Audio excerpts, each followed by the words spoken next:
Good morning again, ladies and gentlemen. We have Sue Price, the First Lady of Men's Rights in Australia, with us again, and she's going to inform us on some very interesting topics that I'm sure most of us are unaware of unless we've been dragged into the shit fight ourselves. Good morning, Sue. How are you today? Good morning, Daniel. I'm very well, thank you. We've had our technical glitches for the morning. Now we should be right to move along. All right. Just a couple of quick questions, Sue. I've been reading, as you know, I've been reading John Stapleton's book, the Yes, yes. recent one, and I picked a few things out of there, and I did want to just touch quickly with you on when these men are calling you, what is the most common thing that you hear daily? Um, she's taken out a domestic violence order against me. I'm out of the house. I haven't been able to see my children. So do you think it's fair to say then that family court is the main instigator of broken men in today's society? Yes, but you've got the lead in with the domestic violence orders. That's the tool that's being used to give you entry into the family court, to give you an advantage as a woman, as a victim of domestic violence. And they're very easy to get. The police don't investigate. They don't actually have time. It takes them 4.5 hours to do an application for a domestic violence order and to proceed it through to the court. And they just don't have time. And the courts don't even have time to hear them. That's why we have some men who are perhaps trying to take an order out against their ex-wife or might be trying to defend themselves in court. And some of them have had up to 15 to 20 adjournments. And imagine if you do that with a solicitor each time, a couple of grand each time, $30,000 to $40,000 before you've even got a hearing. Yeah, it's disgraceful, isn't it? And most people can't afford that amount of money.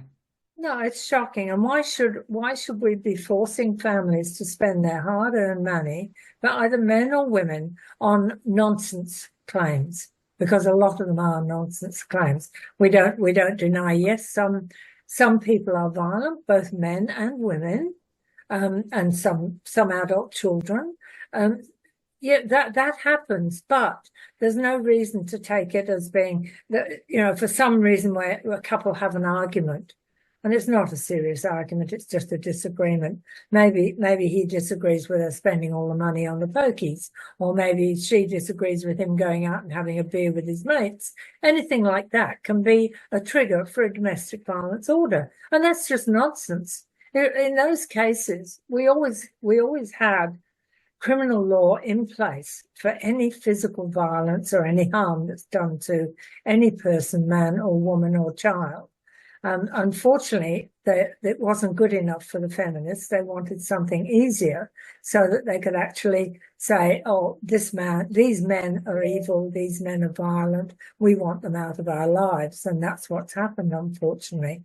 So, the police now, they attend a call out for a domestic violence order.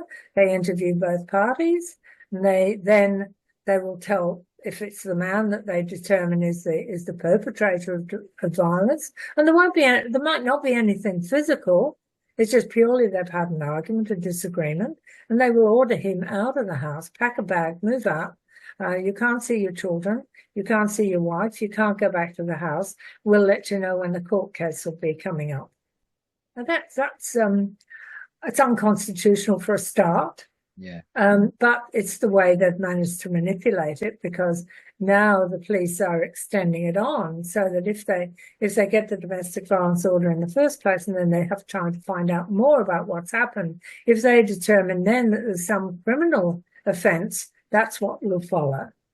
Yeah. So, and the sad reality is it was Pauline Hanson made the statement in the parliament that 80% of allegations that are levelled in an acrimonious family custody dispute are found to be false. So exactly. They do know, yeah. Yeah, there was a piece of research done on the Magellan courts, which is the serious courts where they bring everyone in, psychologists, doctors, teachers, anybody who can have an input into what's happened with the children. And one of the judges during that did acknowledge that 70 to 80% of these allegations made by the mothers are usually because they feel they're to keep the children away from the father. And that's what they said. So they know it happens. But, does it do dad any good? Doesn't seem to be. Well, like we've pointed out too, and discussions that we've had over the years, that the quickest way to destroy the family unit is to take dad out of the picture. And then recently we've stumbled across that thing from the World Health Organization that it actually explains to us why they're doing it, and the Lima Agreement. I mean, all this comes into play, that they don't want what we've had and what we've held as high regard as in the family unit moving forward. That's right. It's designed to destroy a country such as Australia, which is a wealthy country. Yes, we acknowledge that. But the Lima Agreement that you mentioned, that's all about us and other wealthy countries deciding that we're not going to manufacture things. We're going to let the poorer countries take up the manufacturing base so they can bring themselves forward. But in the meantime, we pay through the nose for things. We're subjected to tariffs and people and transport costs and such like. And yet we have no blue-collar jobs left. No. That's the problem. Yeah. And they've very quickly targeted it, and I can't remember the official figures, but there's an awful lot of community service and government overreach jobs that simply don't need to be implemented, I don't think. No, that's right. We have a huge number in the bureaucracy, and I'm quite sure that the politicians who say we need to reduce it are probably quite right, and it could be better served. But just before we leave the domestic violence order issue, I just want to mention to you, and I try to tell every man that I speak to, if you have not done anything wrong, whatever you do, do not fall into the trap of accepting an order without admission. Yeah. This is the favourite one that the police use, the police prosecutor use, sometimes even your own solicitor will use. What they'll tell you is it doesn't mean anything, it just finishes it there and then. But in actual fact, it doesn't. It means that you're on the police database as a domestic violence perpetrator. And if the ex decides they want to call you on a breach, like they might have invited you round for dinner, but then when you get there, the police will be waiting for you because you can't go to the house. And that becomes a breach, which becomes a criminal offence. So it's a warning well worthwhile heeding, because it cannot land you into an awful lot of trouble. I'm glad that you brought that up, Sue, because as you know, I've faced 3 of them and I've beaten all 3 of them unrepresented. But the sad reality was the very first case was my lawyer actually tried to convince me exactly of what you just said. Just accept them, but don't admit to the allegations. Now, if you're a man that puts your whole faith in your representative and you believe that they're there to represent your best interest, then you wouldn't even question that. Most blokes just go, oh, okay, well, that was illegal advice I got at the time, so I should do as I've been told. That's right. But unfortunately, these solicitors are taking the easy way out. Yeah. They still get paid their couple of $1,000. But you end up putting your hand up and saying, I'm a domestic violence perpetrator because I've accepted an order. And that's outrageous to me. Yeah, no, it is. And it's misrepresentation of the facts, really, from a legal ethics. Oh, completely. They can suggest that a client should accept it. And the other point too, I think, Sue, is that it sets them up where they make more money. It all comes back to money, because the longer that these little issues go on where it shouldn't have been involved in the courts in the first place, the more money is there for the lawyer to extract from the poor innocent man, or even be it a woman. The false allegations are levelled against men predominantly, but it does happen the other way around as well, let's be honest. Well, it's the false allegations, it goes both ways, of course it does, but you have to accept, and we have to start from the position that both men and women can be abusive, physically abusive, psychologically abusive to each other. That's what close living does. Mm. So, it's not right. We don't want to see any more of it. We'd rather see it lessen. But what they're doing now is not lessening it.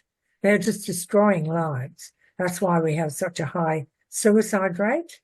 Was it 2,500, somewhere around that at the moment, Yeah. of men? Yes. And the research on that says that 70% of suicides are caused by relationship breakdown. Yeah. So what more information do we need? No, exactly. And the thing is that I think, as we've spoken about, the powers that be know what they're doing. They know, but yet we constantly have to ask for equality in a society that they're telling us that the patriarchy still runs everything. Well, I'm not sure. I don't think that's quite true. It hasn't for a number of years, quite frankly. No, But we have exactly. a very strong feminist body in Australia and in every English-speaking country, and they are doing their darndest to destroy the idea of families, marriage, and who should look after the children. And of course, that's leads us to the next problem, where you have what happens to children when they're deprived of one of their parents. Yeah. It's not good. All the information shows they don't do nearly as well at school. They don't have the self-confidence they should have. They will end up possibly in with a gang if they come from a fatherless families. The Americans have done some research on this, and we've probably got research here, but I can't find it. But the Americans say that I think it's 80% of youth that are in jail come from fatherless families. Now, what does that tell you? Yeah. Yeah. That's exactly right. And the flow on effect too, where and let's not make it a gender disposition, but the sad reality is that men have a higher statistically proven rate of making their children, or sorry, not making them, of encouraging their children to become a productive member of society and give back. Whereas when they come from a single mother home, they end up incarcerated, they end up being young single parents well before their time. You know, I see this in certain areas where I live in Adelaide, that you see literally children pushing children in prams now, which is just a sad situation because they feel that that's their life. And I But it, believe alienation becomes a generational thing then, because you need a man to have a child, but you've been convinced that you don't need a father to help you raise it. that's a very good statement, Daniel. It's very true. And the sad part about it, look, a lot of single mothers do it tough. I acknowledge that. They have a hard time trying to keep a job down, keeping the house clean, getting their kids ready for school. It's difficult. It's not easy. That's why we have partners. That's why we have fathers and mothers. But when they're caught in this ideology that the feminists are pushing, where you don't need a man in your life, you can manage on your own. This is how you'll do it. You start off with the domestic violence order. You get that. You move into the family court. You've immediately got an advantage in the family court because you're seen as the victim.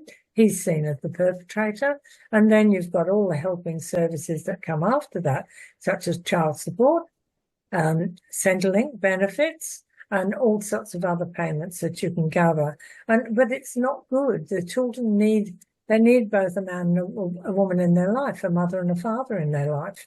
That's how they learn. That's how they learn to grow.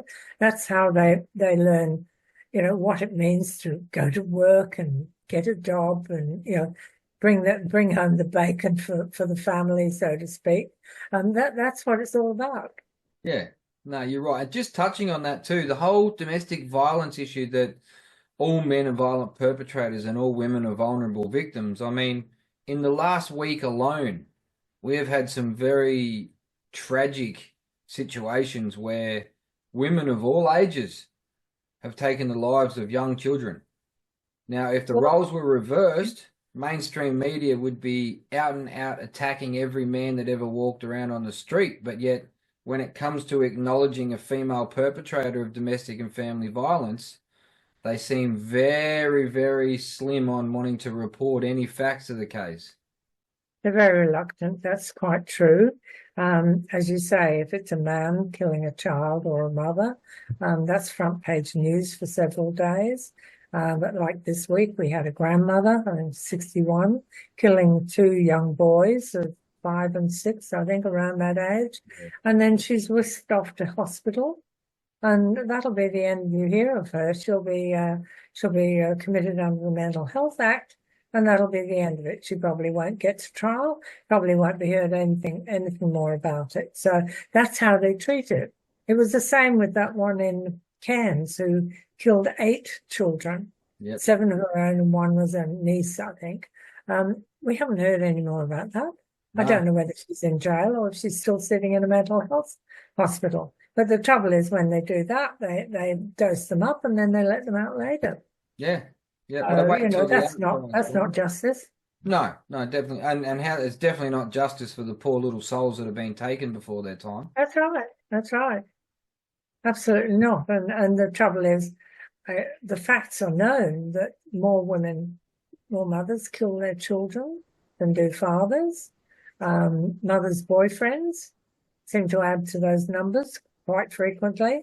So, we've got a problem there. It was something you shared out through the email thread that globally, it's 72% of children that die at the hands of one of their parents is a mother. The mother is the one responsible for taking the child's life 72% of the time. But here in Australia, you won't find them statistics. They're that deeply buried among the propaganda. Only the West Australian government did some stats a number of years ago, and they found 73% of child abuse was committed by mothers. And they also investigated the death rate and such like. So that's on the internet. You can find that. Yeah. That's West Australian. Can I ask, do you think, and this is something that's only recently been, well, I suppose in the last 12 months, but I feel like it's a deliberate gender divide between men and women for whatever political purpose they might want to attach to it. But while men and women are busy arguing about who's the victim or who's the survivor or whose rights it is to the child, they just seem to keep putting amendments in legislations that take away more and more rights from both parents and putting it in the power of the state and the federal government over our children.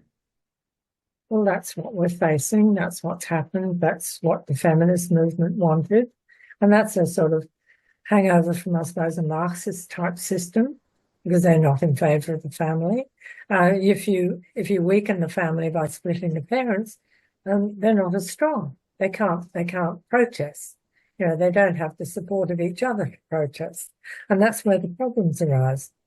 So the government becomes more intractable in giving people their freedom. They want to control.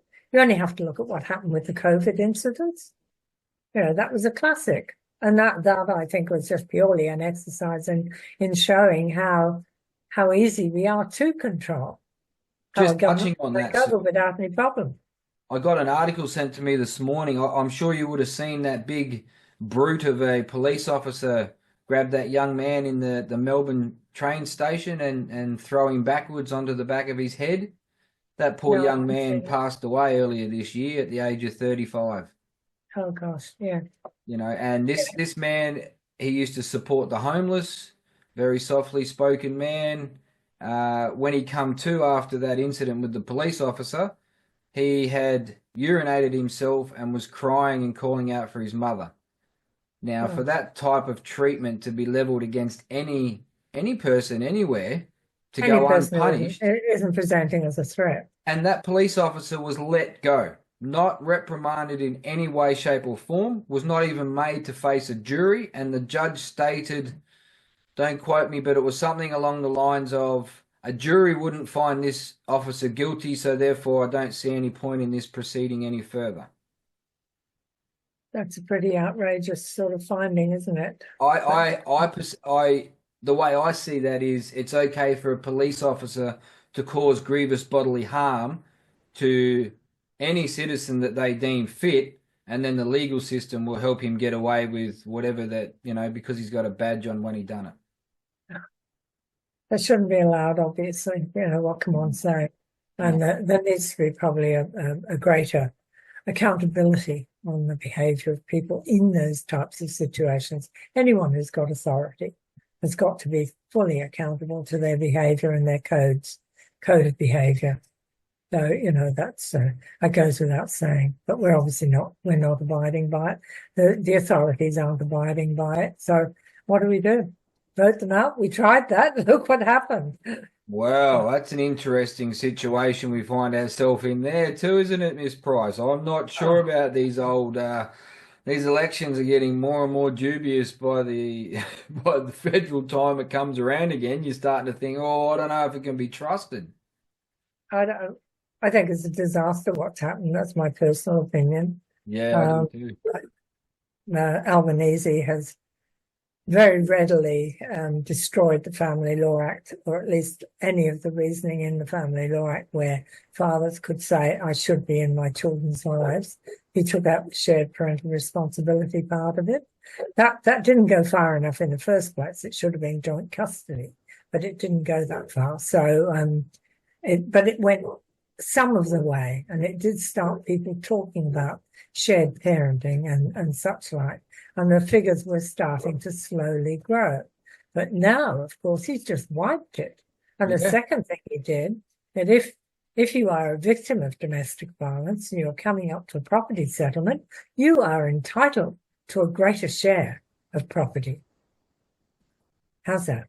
That leads me on to this point too. So I think even when a separation takes place, I believe that, and I truly believe this, most of the time the mother and the father are at amicable situations and they're like, all right, we're going to do this. But the very minute that one party engages with a lawyer, I feel like their first point of contact is to entice a disagreement because, as again, it comes back to the financial reward. The longer that it goes on, the more they take from it, the more hatred and acrimonious it becomes. Because that's the way it's structured, Yeah, Daniel. It's an aggressive, volatile set of circumstances. You're saying to two parents who both love their children, well, you're not going to see yours, or you're only going to have limited time with them, or we're going to make sure you're supervised because we don't trust you as a parent. And that's one of the grossest things that they can do to any parent, yeah. in my opinion. No, I agree 100%. I mean, where were these bastards when we were up making bottles at 2 in the morning and changing nappies? They So weren't there fast then, asleep in bed, enjoying themselves, no yeah. doubt. But that's the problem. It's become an aggressive, hard fought battle for everybody in it because of the way it's played in the media and in the legislature. We have very little chance of changing it in the state that it's in because we've got too many people saying men are bad, men are awful, we don't need men. Women can manage on their own, women can bring up the children, but clearly it's not right. It's not happening that way. So No. how do we turn it around? You know, Well, with domestic violence, I know one thing that they should be doing. If there's no visible sign of anything physical going on, give them a counselling card. Send them off to counselling and yep, say, do that first.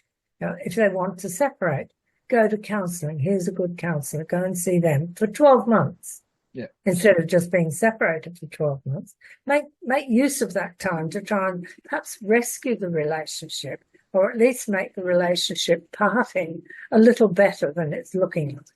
yeah, And, you know, that's what we need to do. If there is physical violence or anything like that, then we use the existing criminal laws and yeah. we make sure they're prosecuted to the fullest extent. Then the parties who are being violent and aggressive can learn the lesson, you know, that they shouldn't be. And that's what needs to happen.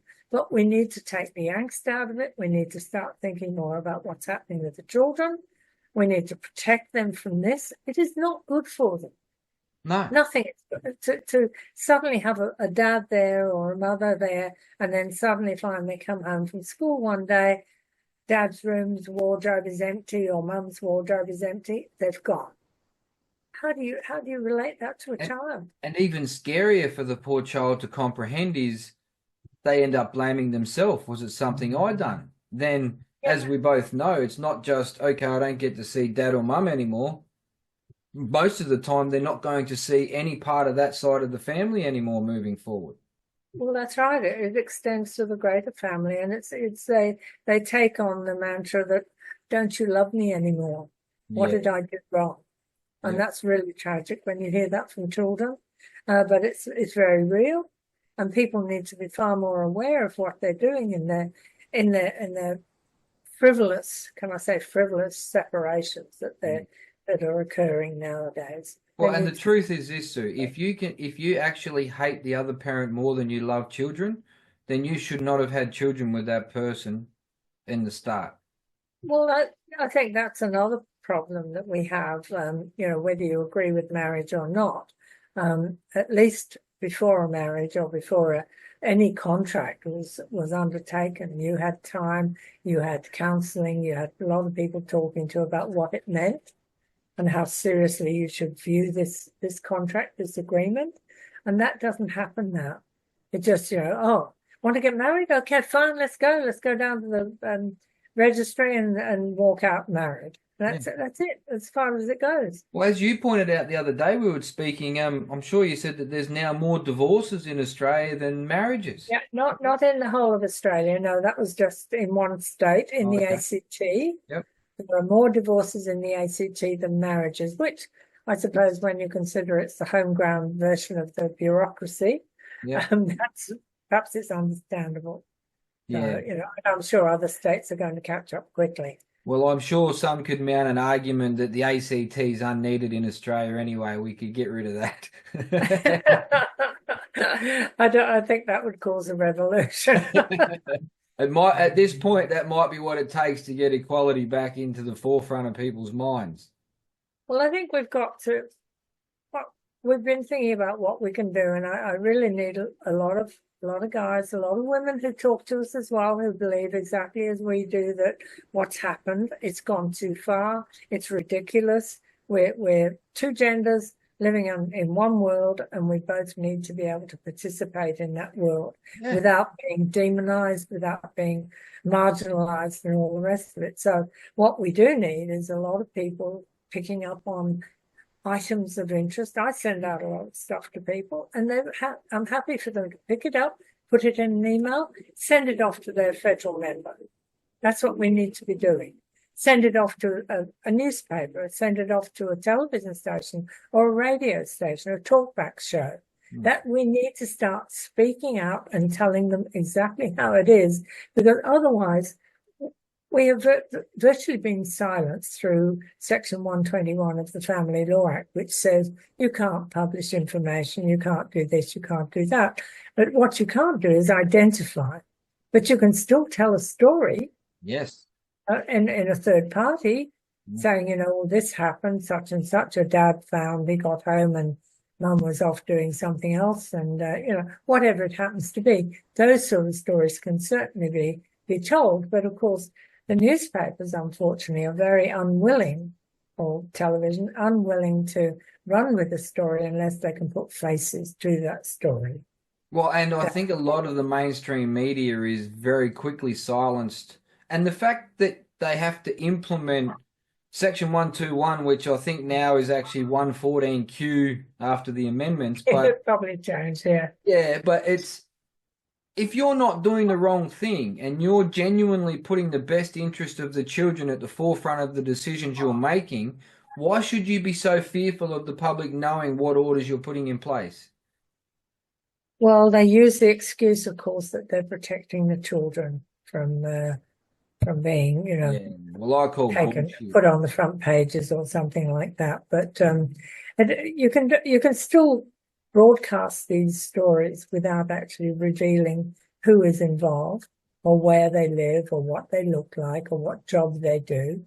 You just have to find ways to be able to describe it with a few well-chosen adjectives and be able to get that story out. And there's lots of other stuff we put out that comes from an organisation called Davia, which is it's an international group, 135 organisations like ours, and it's run by a guy called Ed Bartlett.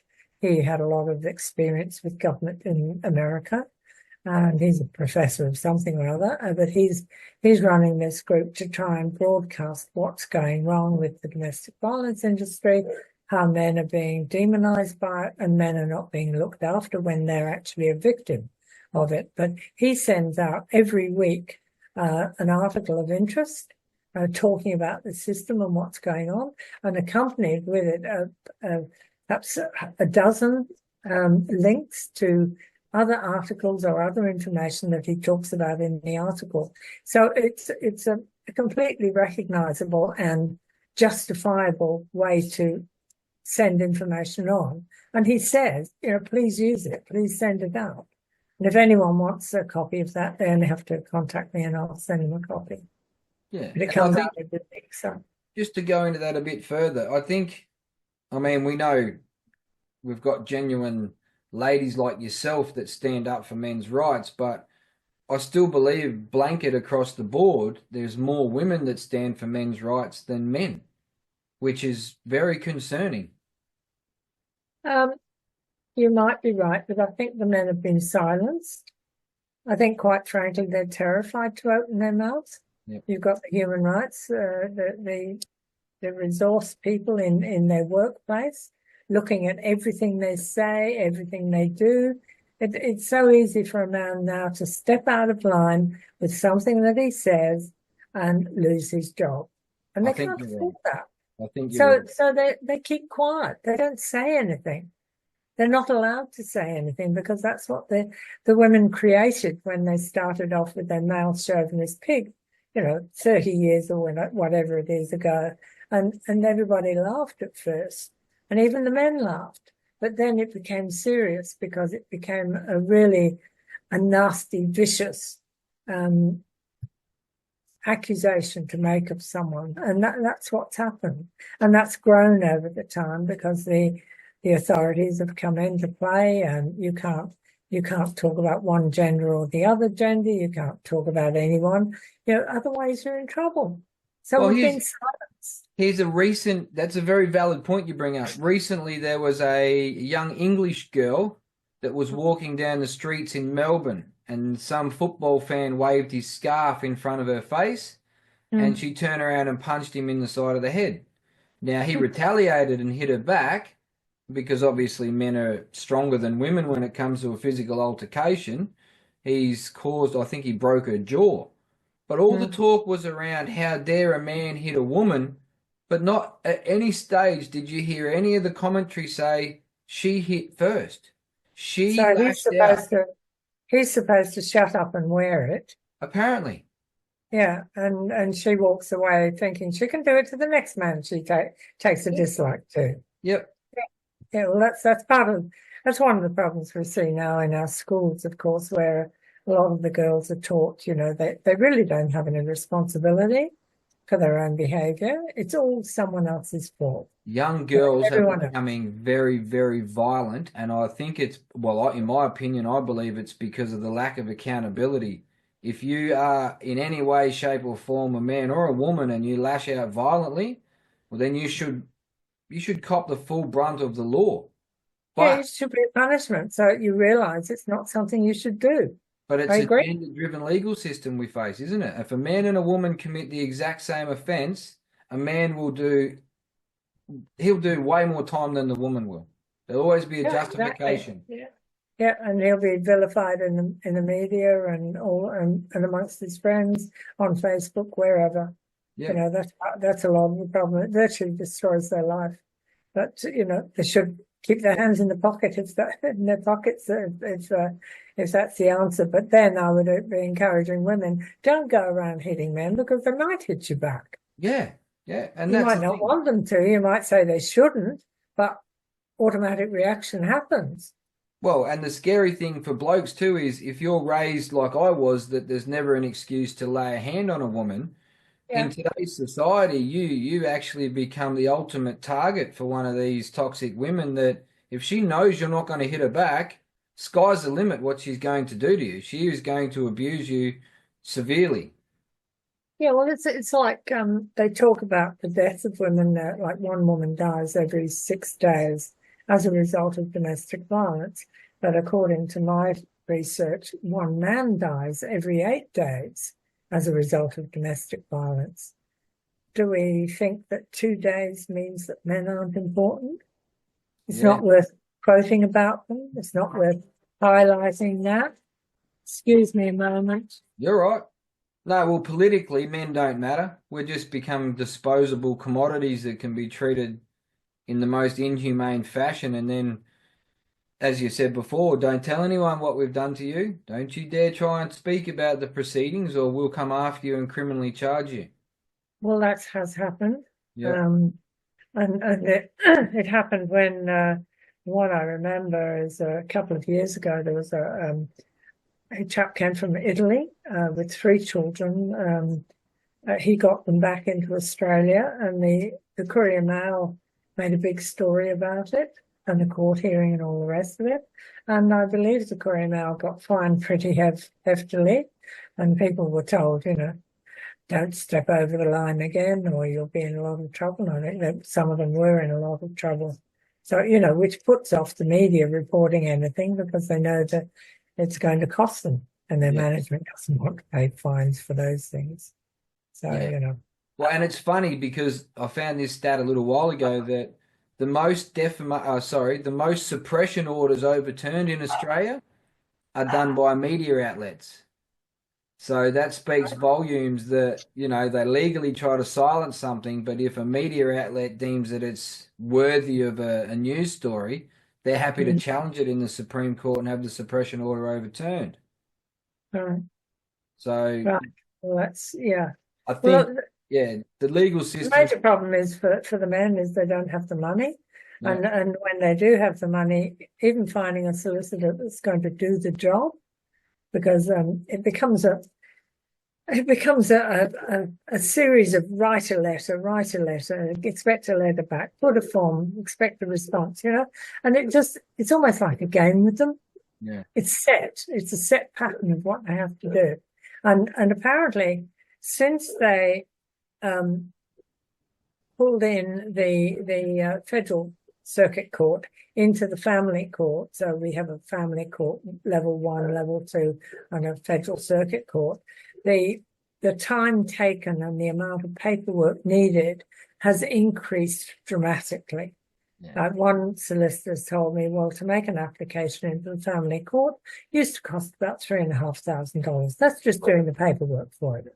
Now, with the extra paperwork and the extra work that's needed, it's about $13,500.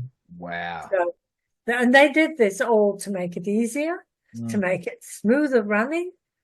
Who are they fooling? Yeah. Well, and to make it far easier for self-represented litigants too, I remember them saying. Yeah, that doesn't work. That doesn't work. No, they're definitely not. They're definitely not father friendly at all. No, not at all. Well, thank you very much for your time, Sue. It was much appreciated, and we're running out of time. Before you go, go. Hang on, I've just got to move my chair for a minute. No, you're right. Oh, sorry. Trying to find that. Oh, that's what I'm looking for. You might be able to fit this in somewhere. This is heavy. I'm trying to move my chair and I can't. I think turning it off. Sorry about that. That's all right. Oops. Now that's John Stapleton's Failure book. Family Law Reform Australia. Yeah, I can't recommend people that if you truly want the hard facts and no punches pulled, get a copy of this book and read it because it's one of the most brilliant books that I've read in recent times.